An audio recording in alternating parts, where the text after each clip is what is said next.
जो क्रियानुष्ठान कमिटी पक्षर जिलापाल को एक दाबी पत्र देउछन्ती मेडिकल कॉलेज प्रतिष्ठा ପାଇଁ कोन कहबे कोन डिस्कशन नहीं नहीं आम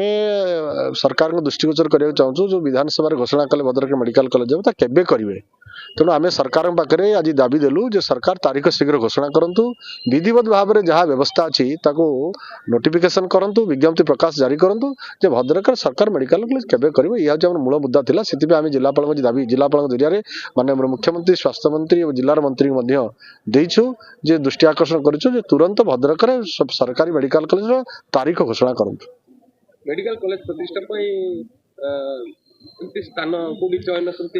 नहीं देखु आज तो सरकारी व्यवस्था आमर मूल कथाटे हूँ सरकार आगे घोषणा करूँ आमर जगह अच्छी सबू अच्छी भित्तिभूमि अच्छी समस्त व्यवस्था अच्छी तो सरकार तुरंत तारीख घोषणा करूँ यह हूँ मूल दाबी तो सरकार को पाखे आम नवेदन कर आज माननीय मुख्यमंत्री को स्वास्थ्य मंत्री को आम जिलार